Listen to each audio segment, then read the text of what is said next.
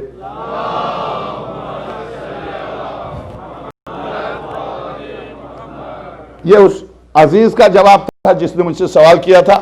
میں نے تو خیر اپنی شرعی ذمہ داری پوری کیا، وہ موجود نہیں ہے تو اس میں میرا قصور نہیں ہے۔ اتنے سارے مومنین گواہ تو ہوں گے قیامت کے دن کہ ایک بچے نے سوال کیا تھا، اس کو مجلس سید الشہداء سے اس کو محروم نہیں کیا گیا۔ آئیے شفاعت کے اوپر، شفاعت کے اوپر چونکہ واقعاً شب ہے اور ایسی ہستی کی شب ہے کہ آپ جانتے ہیں بارگاہ الہی میں شہزادی کونین جب آئیں گی تو کیا لے کر آئیں گی۔ میں اس مصائب پر جانے سے پہلے چند جملے آپ کی خدمت میں عرض کروں کہ چونکہ موضوع شفاعت چل رہا ہے اور اس موضوع پر آج 9ویں یہ گفتگو ہے میری، تو شرط ایک تو شفاعت کرنے والوں کے شرائط کی، کون شفاعت کریں گے؟ میں عرض کر چکا، انبیاء شفاعت کریں گے، اولیاء شفاعت کریں گے، شہداء شفاعت کریں گے، صالحین شفاعت کریں گے، اور اسی طرح سے فرشتے شفاعت کریں گے۔ شفاعت کرنے والوں کی ایک لمبی فہرست ہے۔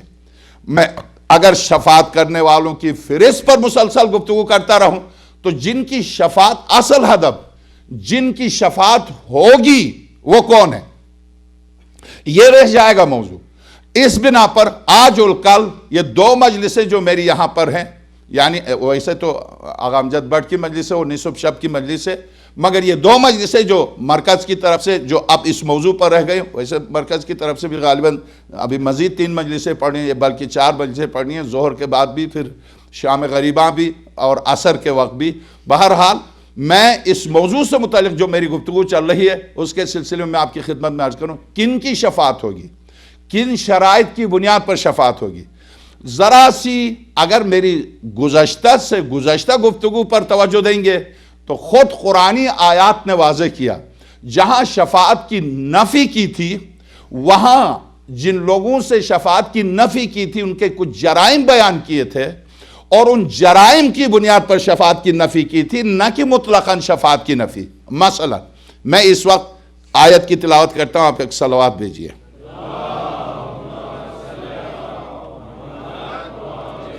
سورہ مبارکہ مدثر، سورہ مبارکہ مدثر کی آیت نمبر 39 سے لے کر 39 سے لے کر 48، مختصر سی آیات، کوئی لمبی آیات نہیں ہے۔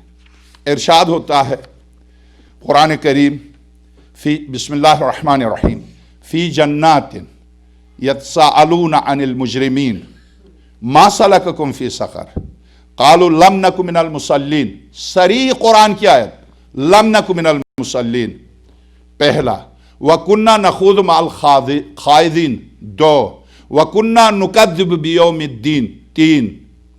یہاں پر 3 جرائم جو بیان کیے، وَكُنَّا نُكَذِّبُ بِيَوْمِ الدِّينِ حَتَّى أَتَانَا الْيَقِينَ، یہاں تک کہ ہمیں یقین آ گیا۔ کیا مطلب اس آیت کے؟ صریح قرآن کریم، اس میں نہ مولوی، نہ خطیب، نہ شاعر، کوئی اس میں ادھر سے ادھر نہیں کر سکتا۔ ہاں کوئی اپنے ذاتی خیالات کو دین میں شامل کرے تو پھر اس کا دین ہوگا، قرآنی دین نہیں ہوگا۔ قرآن کریم نے جو حقائق بتائے ہیں وہ حقائق ہیں، ان میں سے ایک حقیقت، اور آج صرف ایک حقیقت میں آپ کی خدمت میں پیش کر رہا ہوں کہ ارشاد ہوتا ہے فی جنات یتساءلون عن المجرمین، جنتوں میں رہنے والے مجرمین کے بارے میں سوال کر رہے ہیں، ما سلککم فی سقر، تم کیوں، کس چیز کی وجہ سے سقر گئے ہو؟ سقر، جہیم، سقر، ویل، حبحب، یہ نام ہیں جہنم کے طبقات کے۔ 7 طبقات ہیں، ہر طبقے میں تقریباً ہزاروں طبقات ہیں، اور ہر طبقے کا اندر بھی الگ الگ مکانات۔ ظاہر ہے جیسا مجرم ویسے سزا، جیسا مجرم ویسے سزا، وہ عدل الہی کی منزل پر سب ایک جگہ تھوڑی ہوں گے۔ اب 5 ملین انسانوں کا قاتل صدام اور 1 آدمی کا قاتل کیا ایک جگہ ہوں گے؟ ہرگز نہیں۔ ظاہر ہے جو 5 ملین کا قاتل ہے اسے اسی طرح سے سزا ملے گی. فرعون جو 70,000 معصوم بچوں کا اور 60,000 حاملہ خواتین کا قاتل ہے جن کے پیٹ چاک کیے تھے موسیٰ سے بچنے کی خاطر، کیا وہ اور ایک انسان کا قاتل دونوں ایک جگہ ہوں گے؟ نہیں. تو ہر ایک کی منزل اپنی اپنی جگہ ہوگی. درست ایسی صورت میں اب قرآن کریم ارشاد فرماتا ہے کہ ما سلککم فی سقر، تم کیوں جہنم گئے ہو؟ تم کس بنا پر جہنم گئے؟ قالو، جہنم جانے والوں نے کہا، قالو کہا، لم نک من المصلین، پہلا جرم جو بتایا ہم نماز نہیں پڑھتے تھے، ہم نماز نہیں پڑھتے. اسی جملے پر آئیے امام صادق صلوات اللہ علیہ کا ارشاد ہے. امام پنجم کا وصیت نامہ پڑھیے، امام ششم کا وصیت نامہ پڑھیے، امام ہفتم کا وصیت نامہ پڑھیے، خود مولائے کائنات کا وصیت نامہ پڑھیے، سارے ائمہ معصومین کے وصیت نامے کو دیکھیے، خاص طور سے امام ششم کا وصیت نامہ، ساری اولاد کو جمع کیا. لن تنال شفاعتنا من خفف الصلاۃ، ترک صلاۃ نہیں، جو نماز کو خفیف قرار دے وہ ہماری شفاعت کو ہرگز. اب میں زبردستی شراب کی مستی میں کہہ دوں میں کچھ بھی کروں ہیں تو مجھ سے بہتر تو بنی اسرائیل ہے جن کے لیے قرآن کہہ رہا یہ انبیاء کی اولاد سے، براہ راست انبیاء، ان کے آباء و اجداد میں تقریباً ہزاروں انبیاء گزرے ہیں. ہم جو عربوں کی نسل سے جو ہیں، حضرت اسماعیل سے لے کے سرور کائنات تک اوصیاء انبیاء تھے. حضرت عبد المطلب وصی تھے، حضرت عبد المطلب کے باپ بھی حضرت ہاشم، یہ لوگ اوصیاء تھے، مگر وہ لوگ تو انبیاء کے اسی لیے کہتے تھے ہم جہنم جا ہی نہیں سکتے، ہم انبیاء کی اولاد سے. قرآن نے کیا کہا؟ پہلے دن جس آیت کی تلاوت کی وہاں شفاعت کی نفی کی. نہیں، تمہارے بے شک آباء و اجداد انبیاء تھے، مگر تم کیا ہو؟ تمہیں اپنے عمل کا جواب دینا. وَمَن يَعْمَلْ مِثْقَالَ ذَرَّةٍ، بات ختم ہو گئی. قرآن وَجَعَلْنَاكُمْ شُعُوبًا وَقَبَائِلَ لِتَعَارَفُوا إِنَّ أَكْرَمَكُمْ عِندَ اللَّهِ أَتْقَاكُمْ. قرآن یہ دین وہ دین ہے کہ کالا، میں نے شاید پہلی تقریر میں عرض کیا، کالا قبیلہ نہیں، خاندان نہیں، دولت نہیں، ثروت نہیں، شہرت نہیں، کوئی جانتا نہیں، مگر دین جانتا ہے، خدا جانتا ہے، خدا کا رسول جانتا ہے. وہ اذان نہیں دیتا، صبح نہیں ہوتی ہے، اس لیے کہ وہاں مسئلہ قبیلے کا نہیں، تقوی کا ہے.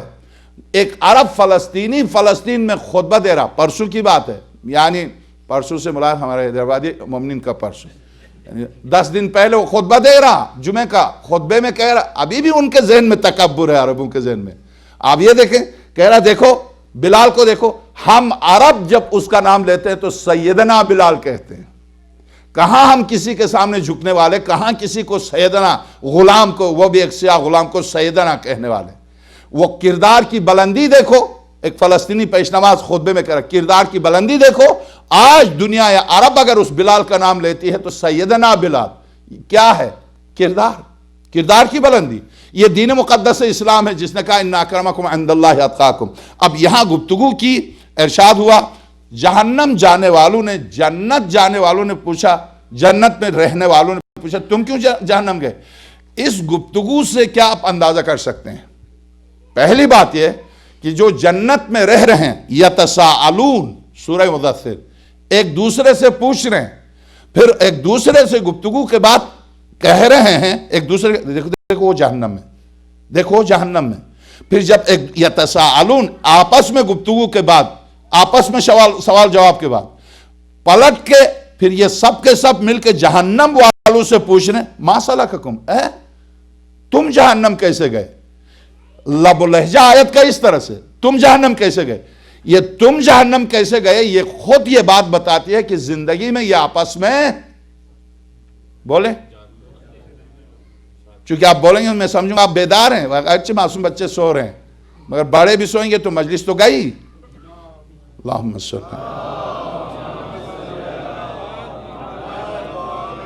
ما سلککم فی السقر، تم جہنم کیوں گئے؟ تو جہنم والوں نے پلٹ کے کہا، پہلا جو سوال کیا لم نکن من المصلین. میں اسی اگرچہ نماز پر آپ سنتے رہتے ہیں اسی لیے آپ کو کوئی نئی بات نظر، مگر میں آپ کی خدمت میں عرض کروں انہوں نے سنگین جرائم ہیں، ان سنگین جرائم میں سے کسی جرم کا ذکر نہ کرے، سب سے پہلے نماز کا ذکر کرے. کیوں؟ کیا یہ مجرم نہیں تھے؟ کیا ان کا جرم صرف ترک نماز تھا؟ کیا اور جرائم نہیں تھے؟ کیا یہ قاتل نہیں تھے؟ کیا یہ زانی نہیں تھے؟ کیا یہ دوسرے گناہوں سے پاک تھے؟ کیا صرف نماز ترک کی تھی؟ دوسرے جرائم کا ذکر سب سے پہلے کیوں نہیں کیا اور نماز ہی کا ذکر پہلے کیوں کیا؟ پہلی بات۔ دوسری بات، لم نکن من المصلین، ہم نمازیوں میں سے نہیں تھے۔ یہ خود ان کی بات بتا رہی ہے کہ نماز پڑھتے نہیں تھے۔ اگر مانتے ہی نہیں تھے تو ان سے سوال ہی غلط ہے، تو نماز مانتے ہی نہیں تھے۔ مانتے تھے، پڑھتے نہیں تھے، نہیں پڑھتے تھے نماز۔ تیسری بات، اس آیت سے جو ہمارے سامنے کھل کے سامنے آ رہی ہے، لم نکن من المصلین، نماز کے وجوب پر عقیدہ بھی رکھتے تھے مگر پھر بھی نہیں پڑھتے تھے۔ تو پتہ چلا عمل کی منزل پر عقیدہ کافی نہیں ہے، عمل بھی ضروری ہے۔ وجوب نماز کا عقیدہ تو رکھے، ہاں نماز واجب ہے، نہیں پڑھ کے دے رہا۔ وجوب روزہ کا عقیدہ تو رکھے، روزہ نہیں رکھ کے دے رہا۔ وجوب حج کا عقیدہ ہے، حج نہیں کر کے دے رہا۔ حج نہیں کر کے دے رہا۔ تارک حج کو قرآن نے کیا کہا؟ وَلِلَّهِ عَلَى النَّاسِ حِجُّ الْبَيْتِ مَنِ اسْتَطَاعَ إِلَيْهِ سَبِيلًا، بلا فاصلہ، ومن ترکا ومن نہیں، بلا فاصلہ، وَلِلَّهِ عَلَى النَّاسِ حِجُّ الْبَيْتِ مَنِ اسْتَطَاعَ إِلَيْهِ سَبِيلًا وَمَنْ كَفَرَ۔ تارک حج کو امام معصوم فرماتے، تارک حج کو قرآن نے تارک سے تعبیر نہیں کیا بلکہ کفر سے۔ اسی طرح سے تارک نماز کو سورہ مبارکہ روم، اقیموا الصلاۃ ولا تکونوا من المشرکین، نماز قائم کرو، مشرک نہ بنو۔ اقیموا الصلاۃ کے بعد ولا تکونوا من المشرکین، یہ بالکل اسی مفہوم میں ہے کہ باپ بیٹے سے کہہ دے اسکول جا پڑھنے کے لیے، نہیں جاؤ گے تو جاہل رہو گے۔ دو صورتیں، بچہ اسکول جائے گا تو پڑھا لکھا بن جائے گا، نہیں جائے گا تو۔ یہاں اسی طرح سے اگر نماز پڑھ لے تو شرک سے نکل جائے گا، اگر نماز کو ترک کرے تو۔